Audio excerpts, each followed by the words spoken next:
अब आजकल चाहिँ धेरै जस्तो के हुन्छ भन्दाखेरि ब्रान्ड्सहरूले चाहिँ एउटा नयाँ फोन लन्च गर्छ, त्यसपछि त्यही फोनलाई चाहिँ रिब्रान्डिङ गरेर आफ्नो सब ब्रान्डबाट चाहिँ लन्च गरेर आएको हुन्छ। सो त्यस्तै एउटा फोन आज हामीसँग छ, Realme Narzo 50। सो यो चाहिँ Narzo भन्ने सब ब्रान्ड जुन रियलमीको, त्यसबाट Narzo 50 भन्ने फोन हो र यो फोन चाहिँ जुन रियलमीको 8i भन्ने फोन छ त्योसँग एकदमै मिल्न जान्छ हैन। अब यसको प्राइस सुरु हुन्छ 23,000बाट 464 GB भेरिएन्टको लागि, त्यसै गरी 26,500 रहेको छ 128 GB भेरिएन्टको लागि। सो अब फरकहरु चाहिँ के छ Realme 8i बाट र यो फोन चाहिँ कस्तो छ आउनुहोस् हेरौँ।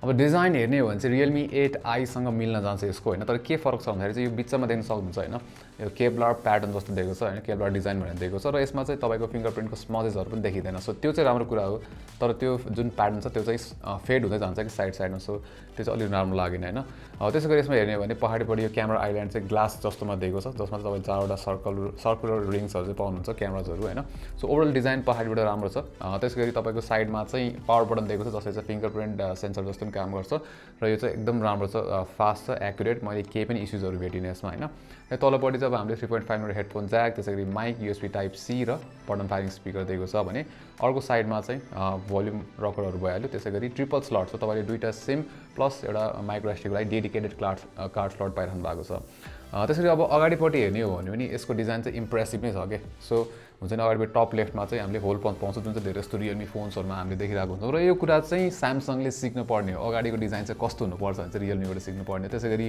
जुन बेजल्सहरु छ साइडको र जुन तपाईको बटम बेजल्सहरु त्यो पनि एकदम इम्प्रेसिभ छ। आई थिंक यो रेन्जमा चाहिँ रियलमीको फोन्सहरुमा चाहिँ हामीले आई थिंक सबभन्दा हुन्छ नि थिन बेजल्सहरु चाहिँ पाउँछौँ। सो ओभरअल डिजाइन निकै राम्रो छ, होल्ड गर्न सजिलो छ फोन हैन, लाइक हुन्छ नि तपाईको विथ राम्रो छ यसको, त्यति मोटो छैन फोन, प्लस यो वेट पनि त्यसको हुन्छ नि हेभी छैन। सो तपाईले समात्दाखेरि पनि सजिलो छ यो फोन चाहिँ। Narzo 50i मा चाहिँ हामीले पाउँछौँ 6.6 इन्चको IPS LCD फुल HD प्लस डिस्प्ले, जसले चाहिँ 120 Hz रिफ्रेश रेट पनि सपोर्ट गर्छ। अब यो प्राइस रेन्जमा 120 Hz रिफ्रेश रेट सपोर्ट गर्ने चाहिँ यो one of the only phone छ। अब Realme 8i त सेम फोन नै भयो हैन, सो किन काउन्ट गर्ने हो हैन। तर अफ कोर्स अब यो रेन्जमा चाहिँ हामीले एमुलेट डिस्प्लेजहरु पनि पाइरहेको हुन्छौँ। सो यसको वान अफ द कम्प्रोमाइज चाहिँ त्यही छ, यसमा एमुलेट डिस्प्ले चाहिँ हामीले पाउँदैनौँ, तर 120 Hz रिफ्रेश रेट पाइरहेको छौँ। अब डिस्प्ले क्वालिटीको कुरा गर्ने भने कन्टेन्ट हेर्नको लागि एकदम राम्रो छ। तपाईले युट्युब भिडियोजहरु हेर्दाखेरि जुन एक्सपिरियन्स हुन्छ राम्रै हुन्छ, कलर्सहरु ठिकठाकै छ, तर अफ कोर्स एमुलेट लेभलको चाहिँ हुँदैन हैन। त्यसैगरी जुन यसको रिफ्रेश रेट छ त्यो चाहिँ एड्याप्टिभ हो। सो तपाईले हाईमा राख्दाखेरि चाहिँ 120 Hz मा चलिरहेको हुन्छ हैन, तपाईले इन्टरेक्ट गरिरहेको बेला, नत्र चाहिँ कुनै एप्सहरु अनुसार चाहिँ चेन्ज भइरहेको हुन्छ। जस्तै अब धेरै जस्तो 60 Hz मा हुन्छ युट्युब अथवा नेटफ्लिक्स चलाउँदाखेरि, नत्र 48 Hz 50 Hz यसरी चाहिँ हुन्छ, जम्प चाहिँ भइरहेको चाहिँ हामीले नोटिस गरे हैन। त्यसरी अटोमा राख्नु भयो भने चाहिँ म्याक्सिमम 120 Hz भइहाल्यो। त्यसरी अब एप अनुसार चाहिँ आफै चेन्ज हुन्छ र स्ट्याटिक पेज छ भने 30 Hz मा ड्रप भएको चाहिँ हामीले नोटिस गर्यौँ यसमा। अब यसको प्रोसेसर हेर्ने हो भने चाहिँ MediaTekको Helio G96 भन्ने चिपसेट युज गरिरहेको छ। अब G95 भन्दा चाहिँ अपग्रेड हुनुपर्ने हो हैन नम्बरिङ अनुसार, तर स्याडली त्यो चाहिँ छैन, स्पेशली GPU को केसमा। अब यो चाहिँ हामीले पहिलाको प्रिभियस भिडियोजहरुमा भनिसक्यौँ हैन। के छ भन्दाखेरि अब जुन यसमा चाहिँ नर्मल टास्कहरु गर्दाखेरि जुन हामीले डेली लाइफमा गर्छौँ हैन, नेभिगेसनहरु UI चलाउँदाखेरि यताउता एप्स खोल्दाखेरि स्मुथ नै छ, ओभरअल फोन रेस्पोन्सिभ नै छ। त्यसैगरी अब यसको बेन्चमार्क स्कोर्सहरु हेर्ने हो भने चाहिँ यो प्रकारको छ र जुन यो चिपसेट युज गरिरहेको छ त्यो चिपसेटको लागि चाहिँ यो स्कोर्सहरु राम्रै छ यसको। अब गेमिङतिर लागौँ। सो गेमिङको लागि चाहिँ हामीले यसमा PUBG मोबाइल चाहिँ टेस्ट गरेको थियौँ र यसमा चाहिँ के छ भन्दाखेरि तपाईले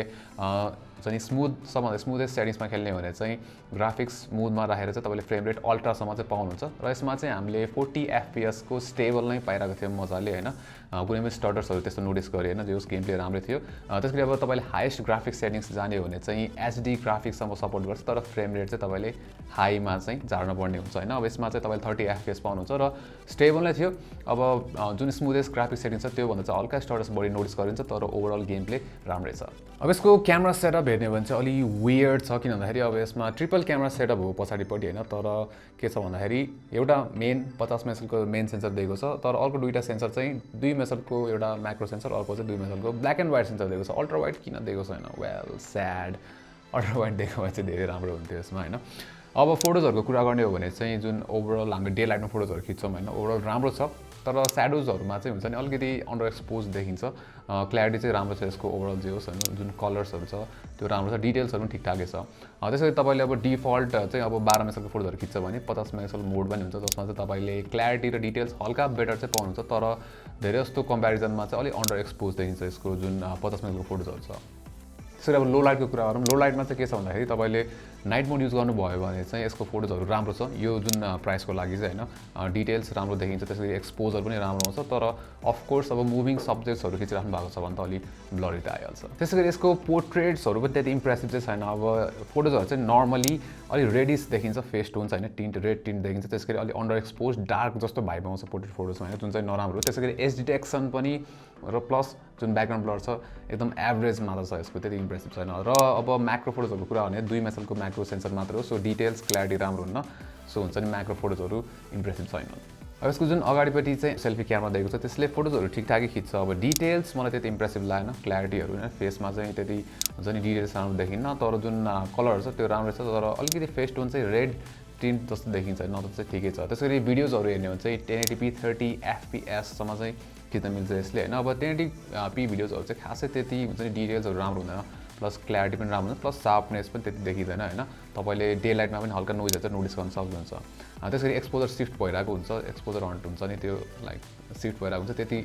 त्यसले गर्दाखेरि भिडियोहरू अपिलिङ पनि देखिँदैन प्लस स्ट्याबिलाइजेसन पनि हुन्छ नि यसमा त्यति राम्रो छैन फुट स्टेप तपाईले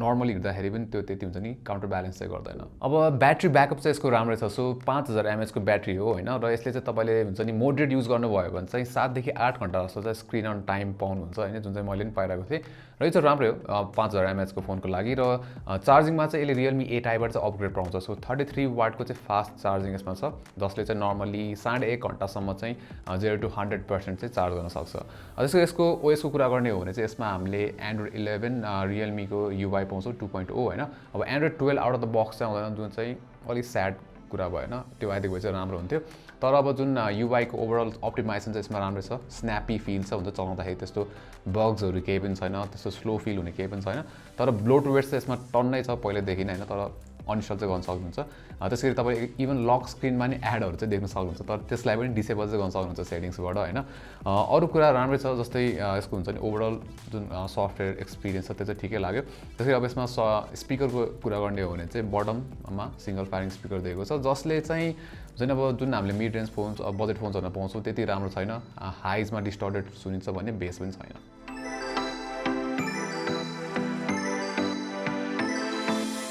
सो नार्जो 50 चाहिँ Realme 8i जस्तो नै छ तर हल्का अपग्रेड्सहरु चाहिँ यसमा पाउँछ जस्तो जुन यो केवलर फिनिशिङ दिएको छ यसमा हैन त्यो चाहिँ इम्प्रेसिभ चाहिँ छ राम्रो छ त्यसैगरी अब यसमा चाहिँ तपाईले फास्टर